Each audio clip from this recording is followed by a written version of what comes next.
Bueno, bien, igual que los MOSFETs, pues los bipolares empezaron a evolucionar a los circuitos integrados y pues realmente uno de los más completos e integrados que existen en el mercado son los amplificadores operacionales, ya que además de amplificar, eh, cumplen con otras funciones muy importantes, otros circuitos muy importantes se construyen con él, como son los filtros, como son los comparadores, como son integradores, realmente de los elementos de la electrónica más versátil son amplificadores operacionales. Hay libros completos que se escriben sobre las cantidades de aplicaciones que tiene el operacional. En nuestro caso, pues nos hemos centrado únicamente en la parte de amplificación. Entonces, repasemos qué sería un amplificador operacional ideal, que es un circuito que tiene dos entradas y una salida. Características de las dos entradas, que una de las entradas está en fase con la salida, y se le da el signo más, y una que está en contrafase y se le da el signo menos. Esas son las características de los tres terminales que tenemos.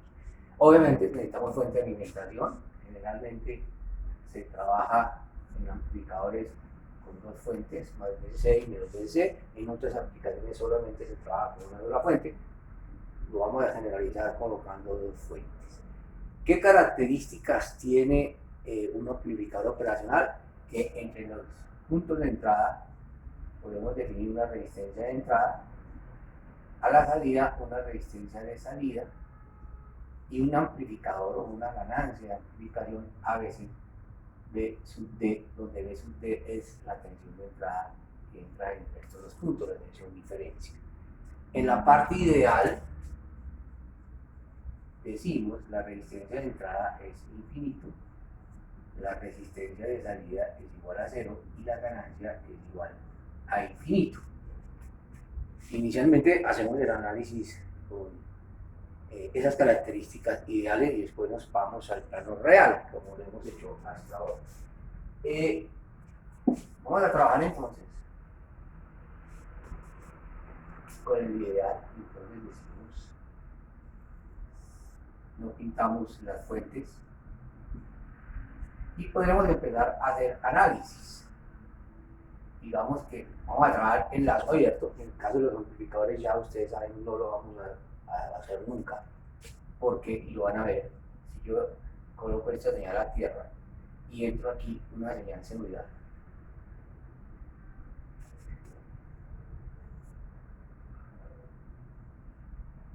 cuando este punto sea positivo, o sea, en el ciclo positivo, debido a que la ganancia es infinita, pues la tensión de salida trataría de ser infinita.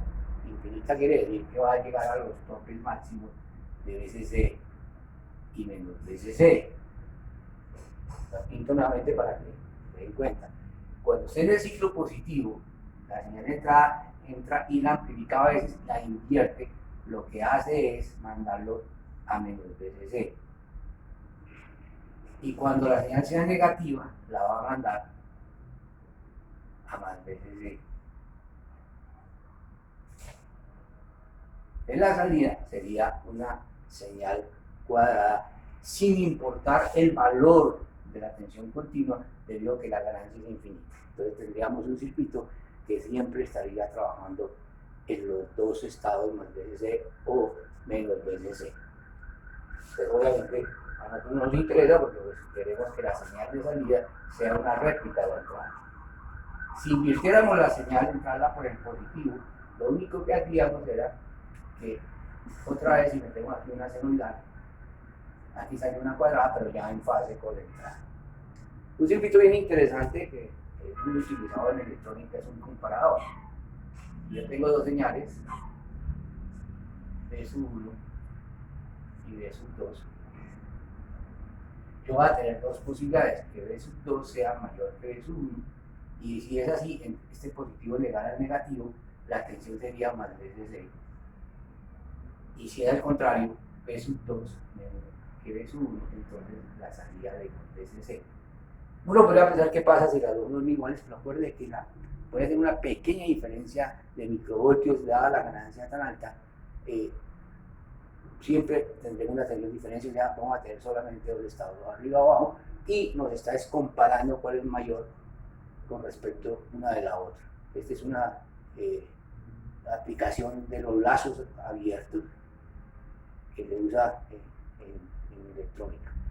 Como les decía, lo hemos dicho anteriormente, pues nos intriga y nos interesa el caso de la aplicación de señal. Entonces ahora sí vamos a trabajar solamente con este símbolo. Entonces vamos a decir la base del amplificador usado por operacional es que nosotros vamos a entrar a través de una resistencia R1, realimentamos siempre, tiene que haber esta realimentación negativa, R2, y colocamos la señal que queremos amplificar aquí. La tensión que aparece aquí es lo que hemos llamado la tensión diferencia. Entonces decimos, esta tensión B sub E produce una corriente I sub 1 y llega a este nodo y seguirá una corriente I sub 2 y una corriente I sub E. Pero como esto es una resistencia infinita, I sub E es igual a 0, por lo tanto I1 igual a I2, y planteamos dos ecuaciones, B sub E menos B sub T sobre R1 es igual a B sub T menos B sub S sobre R2. B sub S es a veces B sub T, por lo tanto B sub T es igual a B sub S sobre A, y como A es infinito quiere decir que B sub T es igual a 0.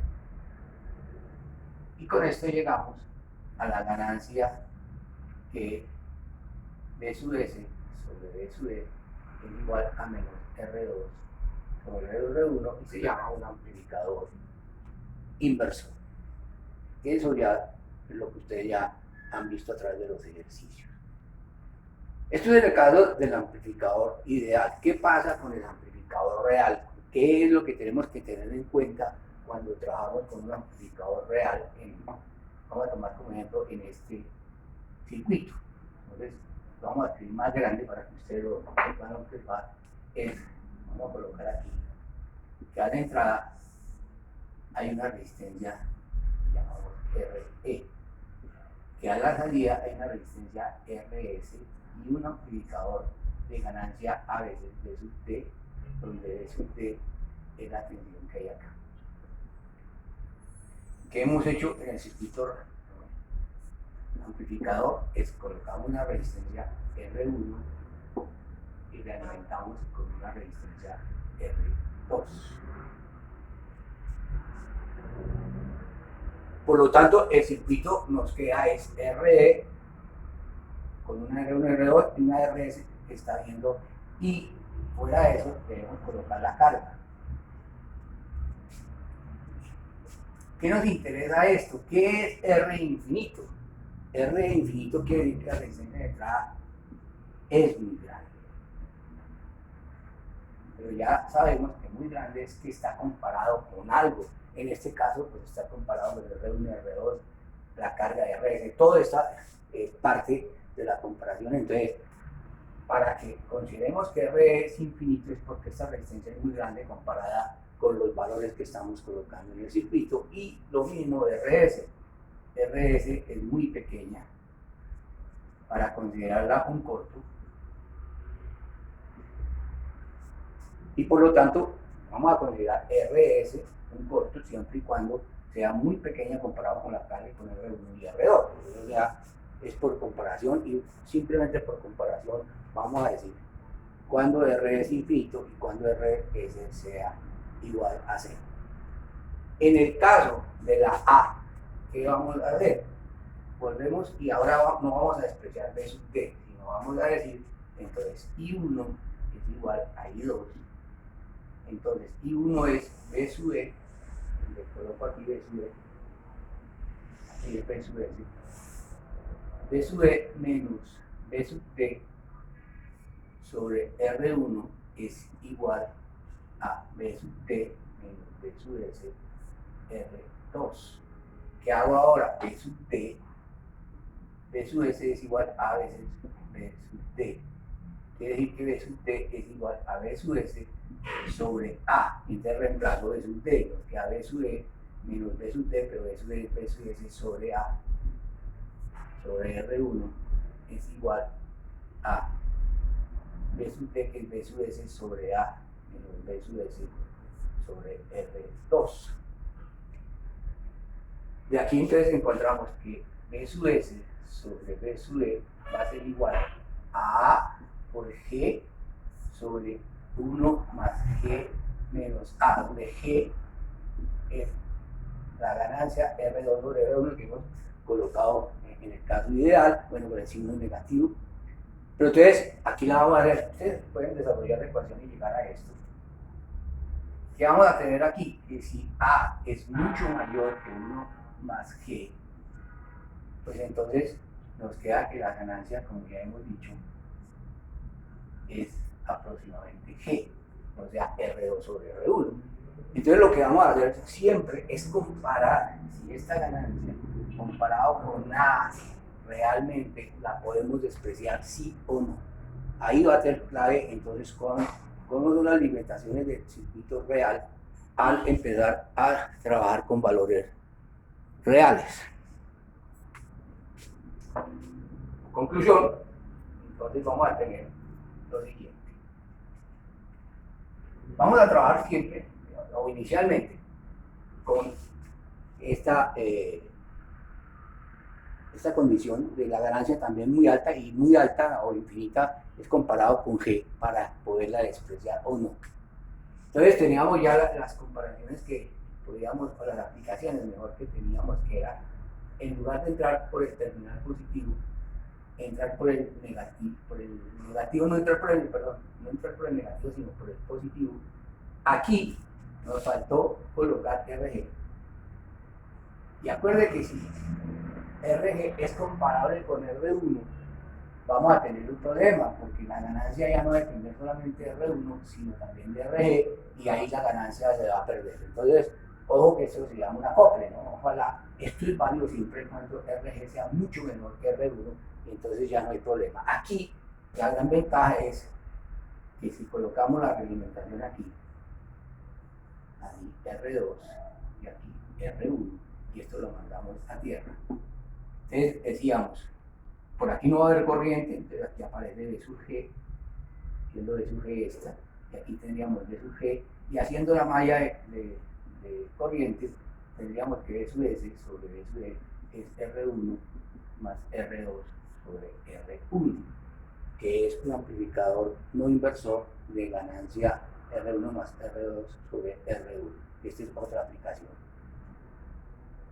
Usted puede ser una de las dos. Aquí la gran ventaja es que RG pues, no tiene importancia porque la resistencia de entrada la minimiza. La otra aplicación que uno puede hacer es esta.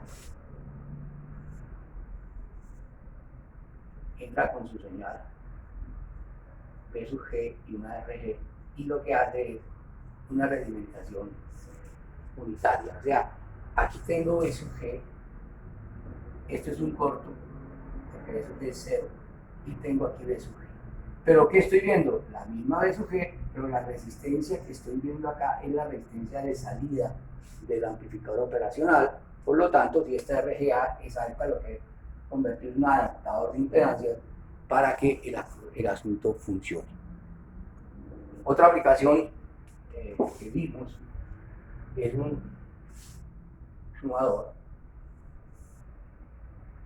Es decir, uno entra aquí y lo que hace es entrar con varias señales. R1, R2, R3, R1, R2, R3, y realimenta con R. Este circuito se llama un sumador porque lo que hace es la suma de las señales que entran. Pero todo esto, en todo esto que hemos hecho nosotros en clase, nunca hemos tenido en cuenta la frecuencia porque pues la hemos despreciado. Pero lo más importante aquí es que cualquier amplificador tiene una respuesta de frecuencia porque pues hay efectos capacitivos y por lo tanto uno siempre tiene que tener en cuenta la frecuencia y saber en qué rango de frecuencia puede trabajar. ¿Qué es el caso de los operacionales? Los fabricantes de operacionales dan una respuesta en frecuencia de la ganancia. ¿Por qué? Porque a bajas frecuencias, pues la ganancia es alta, pero a medida que baja la frecuencia, debido a efectos capacitivos y sobre todo porque hay algo que se llama compensación de frecuencia que tiene que ver con la realimentación para que no oscile, va a haber una respuesta de frecuencia diferente a las ganancias. Es decir, el fabricante le dice, mire, mi ganancia en lazo cerrado es válido hasta cierta frecuencia. Y de ahí para adelante empieza a decaer la ganancia. ¿Qué quiere decir? Si usted le dice que la ganancia es 200.000, A es 200.000, es válido a esta frecuencia, F1. Pero a medida que la frecuencia aumente, la ganancia va disminuyendo. Por lo tanto, esa A infinita siempre le tiene que comparar con G para saber si sigue siendo, la puedo considerar suficiente alta dependiendo de las frecuencias. Y eso es un ejercicio que vamos a hacer dependiendo la frecuencia, cómo usar un amplificador de ganancia determinada para lograr una aplicación o una ganancia que uno quisiéramos tener. Eso va a ser un ejercicio del taller número 12.